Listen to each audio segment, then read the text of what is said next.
India's urban landscape is changing rapidly and cities are battling issues, be it air pollution in Delhi or water crisis in Bengaluru.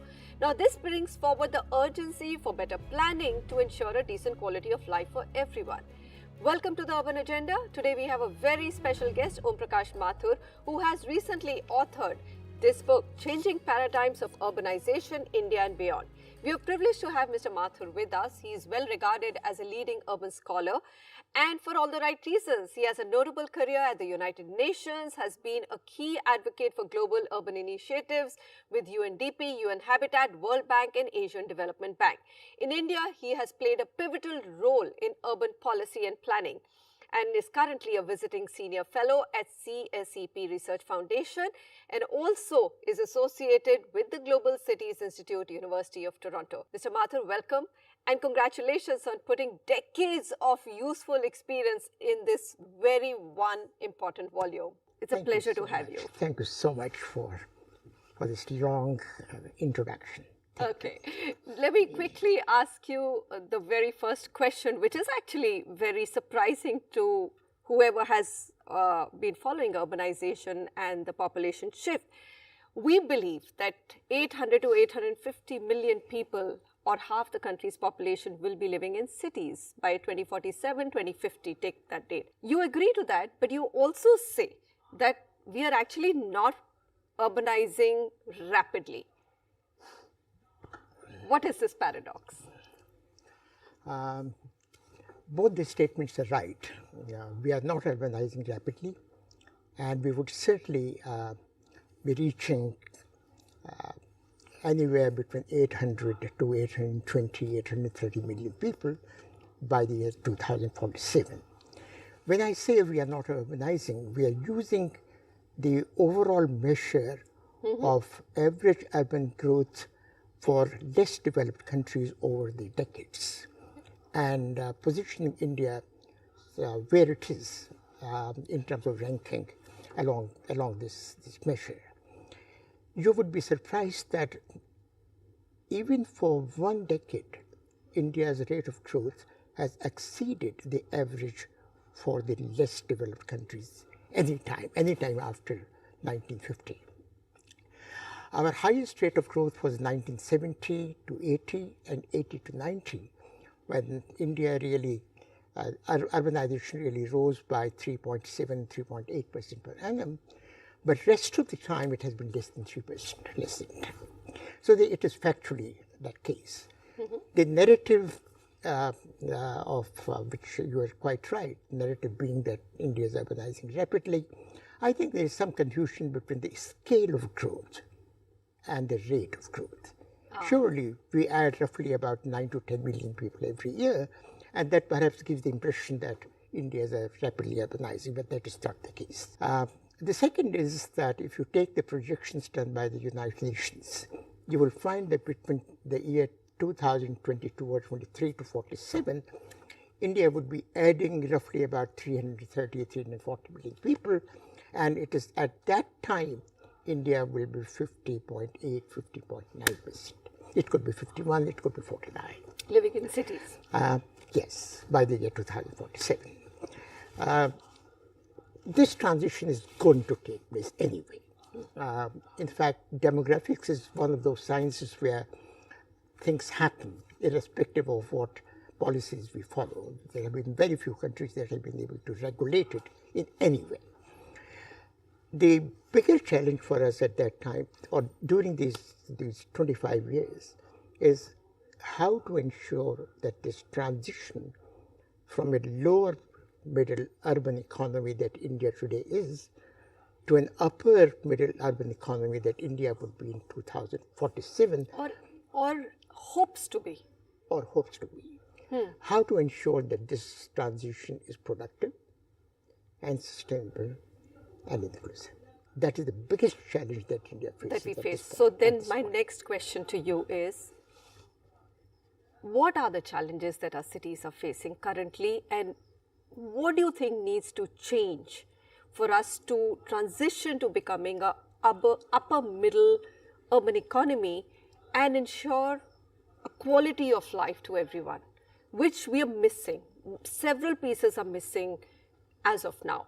Is it giving more power to the cities, more resources? What is it, Mr. Mathur? I think there are two sets of questions. One is, what is it that we need to do at the macro level to make this transition productive and sustainable? Now, India is not really one country in respect of levels of urbanization. There are states which are still low urbanized states. There are states which are lower to middle. There are some which are really middle. We can say that they have already reached plus 50% of their both states. So one is that India is really not one country, but a group of countries, group of states where the challenge really is that while India has been growing at about 6%, 7% for the past 2 decades or so, the two factors of production which are not pacing as much as they ought to make this process productive and to make this process inclusive are the labor market, where overall migration within the country is extremely low. Just about 9 to 10% people really moved from one place to another over the past decade. I'd like our audience to understand, when you say the rigidity of a labor market, are you saying that 9 to 10% people migrate because there are not enough opportunities for employment in cities? Partly that, and partly also the religion, the language, the caste, all these are impediments to migration. Very interesting. All impediments. You know, 80% of the migration in the decade of 2001-2011 was intra-state, not interstate. And these So are all people from villages of Bihar would move to Patna, people from villages of UP would move to Lucknow, maybe Kanpur. That would be the principal pattern. Right. That would be the principal pattern. Now, we have looked at this data very carefully in 2011. Unfortunately, we don't have the 21 census, but that has been the pattern right from 1951 onwards. This pattern of migration has not changed, and it is intra-state migration that dominates India and not the interstate migration. So you will see these. We don't know how to promote this now. But it's a very big problem to solve. That would be, but look at also, just giving you one example of COVID-19. There was a call from several chief ministers that we are going to bring our people back to their state. Now it is this frame of mind that I'm concerned with my people, taking them out of the COVID-affected areas, but not really population in general. Now, this is just one very simple example that we saw that. Okay. And possibly there are many more similar examples. Likewise, the land market. We don't have the titles, Yes. presumptive title, we have not even tried to discuss a conclusive title of a property. Presumed to be yours, that's it, but not a conclusive title. You try and buy anything. This is one of the most difficult part. That is why in one of the chapters I've given the figure that the land, only 3% of the total land, usable land, is urbanized. Is urbanized. Yeah, that's right. What would your solutions be for both these problems? One is the labor, Manisha, to mitigate the labor difficulty, migration, and these barriers are very hard to break. The caste, Exactly. the religion, That's and why the language we remain barriers. where we are. That would explain part of the, why are we urbanizing so slowly? Okay. And despite all the states claiming that we've made land transactions easy, on ground that's really not happening. I mean, we are not even being able to unlock Delhi land or rural area lands because land pooling is simply not seeing the light of day. Let's then come to the other issue, Mr. Mathur, which is the power in the hands of municipalities, right, or a mayoral system. The 73rd Amendment has actually worked reasonably well. Panchayats are more empowered today, but cities are something that state governments do not want to leave the reins of at all. They want to control cities while not do much for cities. How do we solve for it? Should next 5 years of the new government be focused on implementing in spirit the 74th Amendment? And is it possible, looking at our federal structure? You're absolutely right. You're absolutely right that the 74th Amendment has not moved a bit. That's absolutely. Maybe in terms of the elections, yes. Maybe in terms of the representation of women on the local councils, yes. But these are perhaps the only two constituents of the 74th Amendment which have been acted upon. We have the 16th Finance Commission. Dr. Panakari has just taken over. He faces a tremendously, a very challenging time at this time. You know, the 5 commissions before the 16th was set up, beginning with the 11th Finance Commission to the 15th Finance Commission. They all have been increasing the grant in aid for municipalities. Correct. They've been increasing. And not just increasing marginally, very substantially. Their share of the recommended grant in aid by the 11th Finance Commission in the total revenues of the municipalities was roughly about 2%. By the time we came to the 15th Finance Commission, the share of the recommended grant in aid for municipalities had risen to about 10.8, 10.9%. But you know, the mystery here is that the overall municipal revenues, they remain 1% of the GDP even today. It has been a zero-sum game. It's a zero-sum in the sense that the Finance Commission gives them money, their own effort to raise revenues decline more or less in the same proportion as they receive the grant in aid. So it's a zero-sum game. And one of the biggest challenges that the 16th Finance Commission would face is how to move the needle from 1% to, even if they can move it to by 1.2, 1.31, that would be a great achievement. But this is not the only challenge that they face. In the over time, we are seeing a tendency on the part of the Finance Commission to tie up grants to specific sectors like water, like solid waste, like drains and so on. They've been tying up. What does it mean? That means that the municipalities themselves do not know how to prioritize their main functions, which are really to provide these functions. So the way the grants have come in over the past 25 years, it's exactly 25 years now, the autonomy of the municipalities has dipped further compared to what it used to be before these different clauses of these Finance Commission. The balance sheets are getting worse, you mean? Their autonomy has dipped further. So that would be a very big challenge for the 16th Finance Commission. I'm repeating this point because Dr. Panakari, when he was with the Niti Aayog, and if you read the chapter 7 on urban development, one of the things that he talked about, and very positively, that we should empower municipalities and we should give them greater autonomy. So I think if we moved in that direction, I think we would have solved some part of the problem that 74th Amendment in general, but municipalities have faced since then. Mr. Mathur, thank you so much for being here with us. I mean, I could do a full 1-hour conversation, but I think we've covered some of the most important observations, completely backed by research, as an urban thinker that you have put into this book. Thank you. Thank you so much, and enjoy being at the NDTV platform. Delight.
crisis that the IT capital of India is grappling with, Bangalore Water Supply and Sewerage Board has imposed a 10% reduction in water supply for consumers utilizing over 40 lakh litres of water per month. Now, this is not for households, but it will affect large office parks and commercial establishments starting 10th April.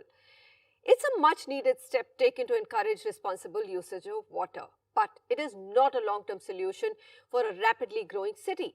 On the Urban Agenda, we bring you face to face with a very interesting startup that uses artificial intelligence and geospatial analysis to solve for water crisis. Jagdish, welcome to the Urban Agenda, and I'm going to dive straight in. We have very little time.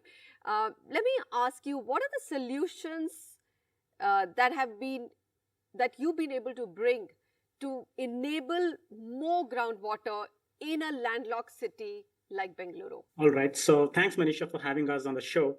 As part of Brigade Street portfolio, right, what our customers have seen, even in a situation like this, is about 800% improvement in groundwater availability.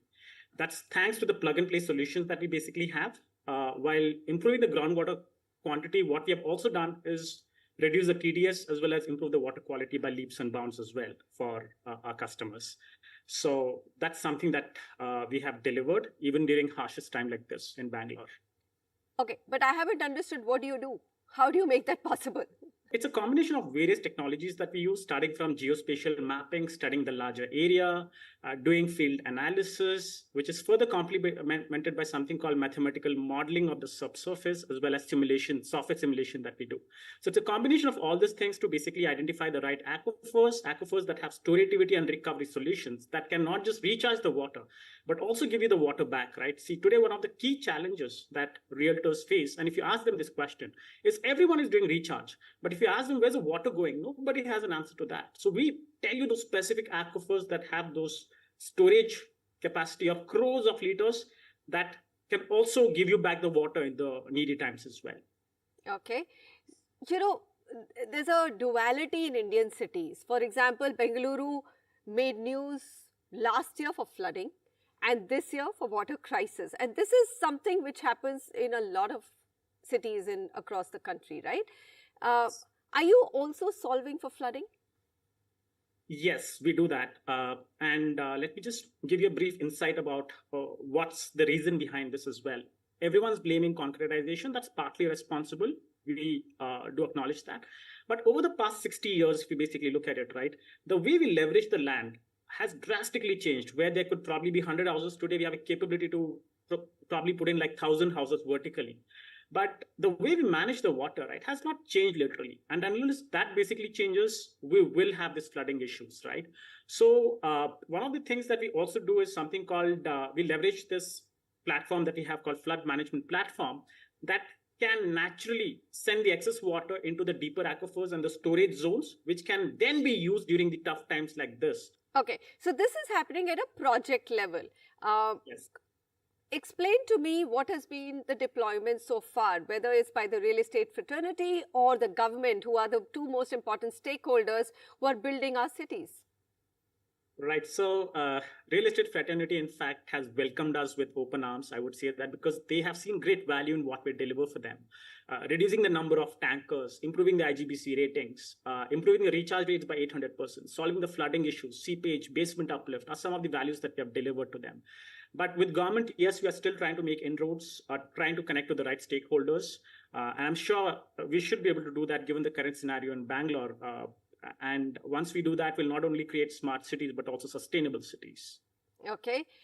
We haven't spoken about rainwater harvesting. So yes, you do find the aquifers and the largest storage areas, but then how do you orient a real estate project to ensure that all the water which is harvested goes there? Is that what you do?